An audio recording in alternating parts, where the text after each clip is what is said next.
Technology की online classes में सभी विद्यार्थियों का पुनः स्वागत है। देखो अपना चैप्टर चल रहा था भारत के भौतिक प्रदेश, और भारत के भौतिक प्रदेश में आज चर्चा करेंगे हम भारत के तटीय मैदान और द्वीप समूहों के बारे में पढ़ेंगे। तो पहले बात करते हैं तटीय मैदानों की। तो देखिए तटीय मैदान देखते हैं भारत के संदर्भ में। देखो प्रायद्वीपीय पठार है जो पहले पढ़ चुके हैं, प्रायद्वीपीय पठार।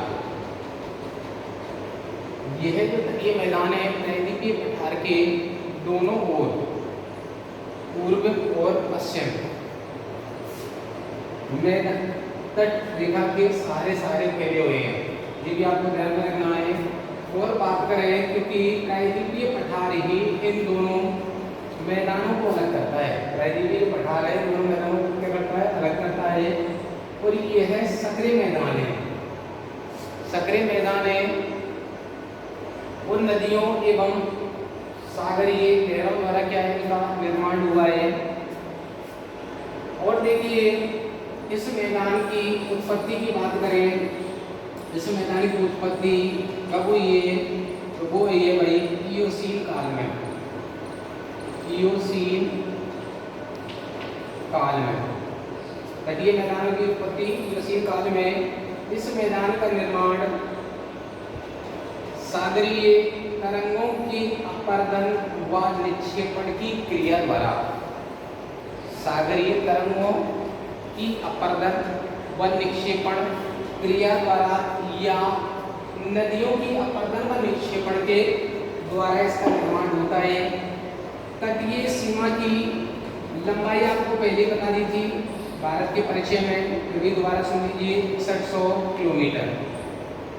ये तटरेखा है अपनी भारत की। इस तटरेखा की बात कर रहे हैं, गुजरात से लेकर और पश्चिम बंगाल तक की कुल लंबाई कितनी है भाई, 6100 किलोमीटर। द्वीपों को छोड़कर, द्वीप इसमें काउंट नहीं करें क्योंकि द्वीपों को छोड़कर इस तटीय रेखा की लंबाई बताई है हमने 6100 किलोमीटर। और इस तटीय रेखा पर 9 राज्य पड़ते हैं, वो भी उसकी चर्चा कर ली थी क्योंकि सर्वाधिक गुजरात की लगती है राज्यों में अगर बात करें। ठीक है, आगे देखिए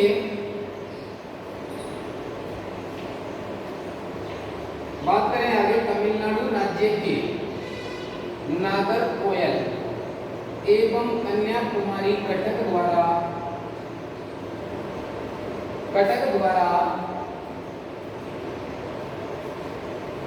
कौन से द्वारा, नागरकोयल और कन्याकुमारी कटक द्वारा इस तटीय मैदान को, इस तटीय मैदान को 2 भागों में विभाजित किया। अब 2 भाग कौन कौन से, इस प्रायद्वीपीय भाग के पश्चिम में तो कहलाता है पश्चिम तटीय मैदान, और इस प्रायद्वीपीय भाग के पूर्व में वो कहलाता है पूर्वी तटीय मैदान, पूर्वी तटीय मैदान। बात करें पश्चिमी तटीय मैदान की, देखिए इसका विस्तार कच्छ की खाड़ी से, ये कच्छ की खाड़ी है, यहाँ पे कच्छ की खाड़ी से, और यहाँ पे पड़ता है लास्ट बिंदु तमिलनाडु के अंतर्गत कन्याकुमारी।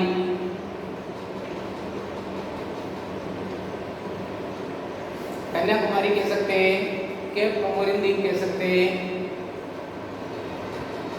तो ध्यान रखना क्योंकि दक्षिणी भारत का मुख्य भूमि का अंतिम बिंदु कन्याकुमारी, कच्छ की खाड़ी से लेकर और कन्याकुमारी तक, कच्छ की खाड़ी से लेकर कन्याकुमारी तक पश्चिमी तटीय मैदान का क्या मिलता है, विस्तार मिलता है। उत्तर से दक्षिण की, उत्तर से दक्षिण की लंबाई 1600 किलोमीटर है। कितनी है भाई, 1600 किलोमीटर है। आगे बात करें इसकी औसत, इस मैदान की औसत चौड़ाई 64 किलोमीटर है। कितनी है भाई, औसत चौड़ाई कितनी है, 64 किलोमीटर है। आगे देखिए ऊंचाई की अगर बात करें कि औसत ऊंचाई इस मैदान की औसत ऊंचाई, तो औसत ऊंचाई लगभग 180 मीटर है।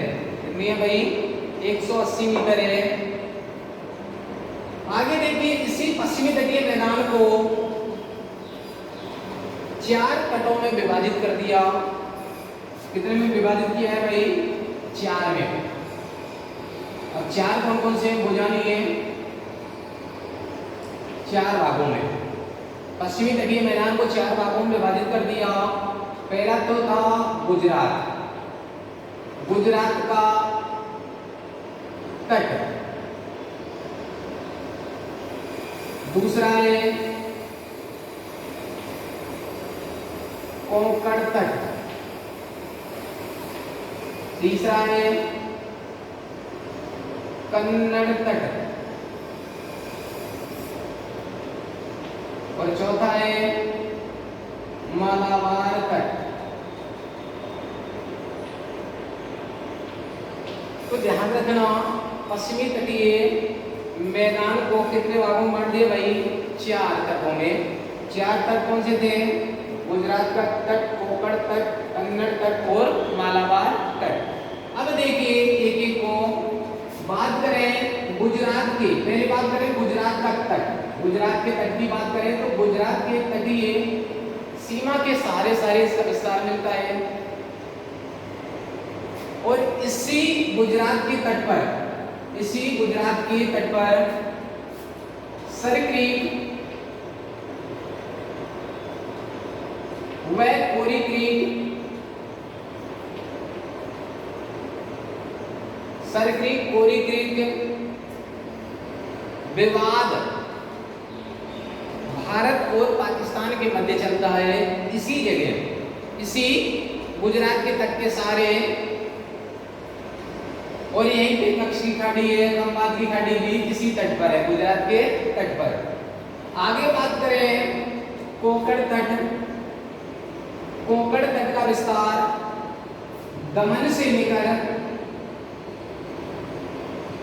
जो दमन द्वीप है, दमन द्वीप की राजधानी दमन है, दमन से लेकर और गोवा तक। आंतरिक भाई गोवा,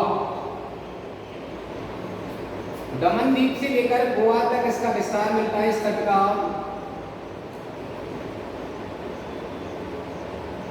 और इसी तट के सारे, इस तटीय मैदान की सर्वाधिक चौड़ाई भी मिलती है, क्योंकि यहां पर 2 नदी, एक नदी तो नर्मदा नदी जो अमरकंटक पहाड़ी या चोटी से उद्गम होता है और पूर्व से पश्चिम की ओर बहती हुई कहां पे गिर जाती है? खंबात की खाड़ी में अपना जल गिराती है। और दूसरी आती है ताप्ती नदी। कौन सी है भाई? ताप्ती नदी। दोनों ही क्या करती हैं? इस पश्चिमी तटीय मैदान का विस्तार करती हैं गुजरात तक। दोनों नदियां क्या करती हैं? गुजरात तक इस मैदान का क्या करती हैं? निर्माण करती हैं। और यह नदी एक भ्रंश घाटी में, रिफ्ट वैली में क्या करती है? बहती है। और पश्चिमी तटीय मैदान में डेल्टाओं का अभाव होता है, क्योंकि डेल्टा नदियां नहीं बनाती हैं, एस्चुरी या ज्वारनद का निर्माण करती हैं। तो ये बहुत महत्वपूर्ण बात है, ध्यान रखना है। पश्चिमी तट पे नदियां तीव्रगामी होती हैं, क्योंकि नदियां कम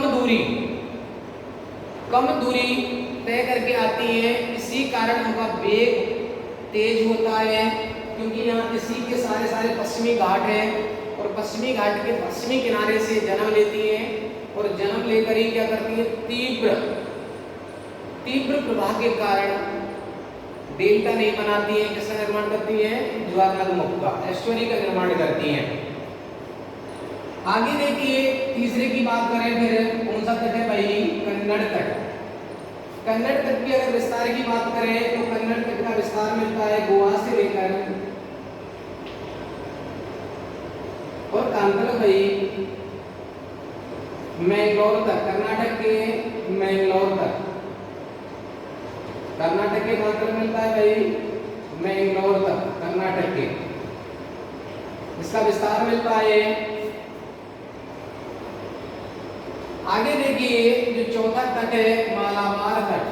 कौन सा है भाई? मालाबार तट। मालाबार तट की बात करें तो मैंगलोर के कर्नाटक से कर्नाटक के मैंगलोर से और तमिलनाडु के कन्याकुमारी तक, तमिलनाडु के कन्याकुमारी तक इसका विस्तार मिलता है। और इस तट पर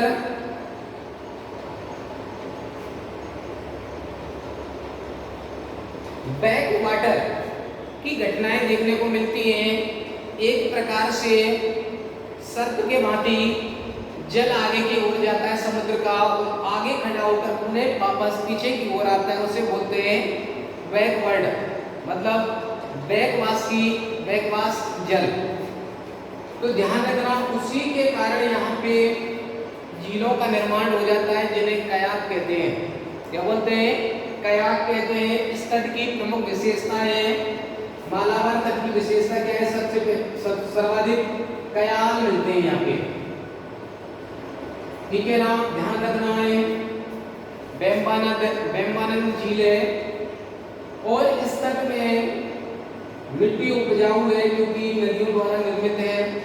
जलोढ़ प्रकार की मृदा मिलती है, नवीन जलोढ़ प्रकार की। काली मिर्च और बहुत सारे मसालों के लिए यहाँ पे बहुत उपजाऊ मृदा मिलती है।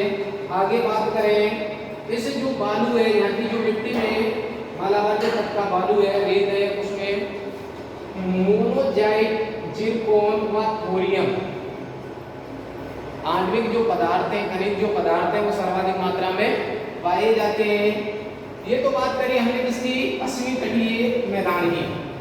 अब बात करते हैं आगे वाला तट जो दक्षिणी प्रायद्वीप पठार की किधर मिलता है? पूरब में, जिसको कहते हैं पूर्वी तटीय मैदान। पूर्वी तटीय मैदान का देखिए विस्तार देखें। सर्वप्रथम तो ऊपर से एक नदी आती है गंगा नदी, और गंगा नदी का उद्गम होता है गंगोत्री ग्लेशियर से। और गंगा नदी के मुहाने से लेकर और तमिलनाडु के कन्याकुमारी तक इसका क्या मिलता है? विस्तार मिलता है। जिसकी लंबाई की अगर बात करें, लंबाई 1500 किलोमीटर में, कितने में भाई? 1500 किलोमीटर में इसका विस्तार मिलता है। आगे देखिए, आगे बात करें तो इस तट की औसत चौड़ाई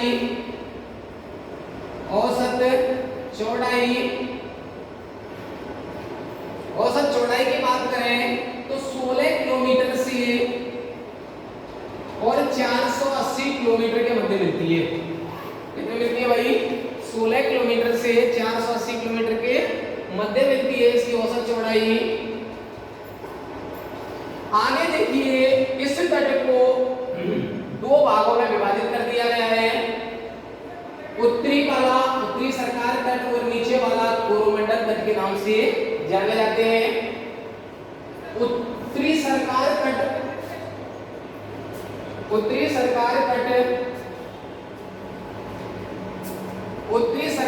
की बात करें तो उत्तरी सरकार तट महानदी से लेकर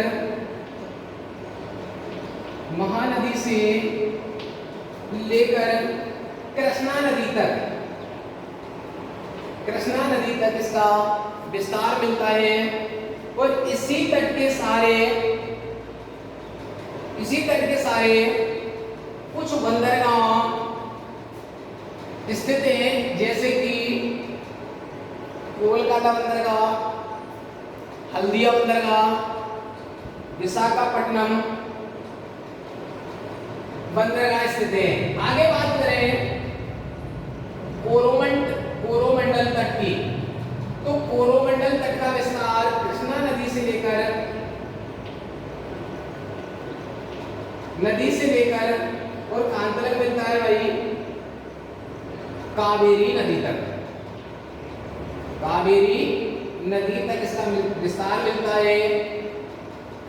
इस तट पर इस प्रकार की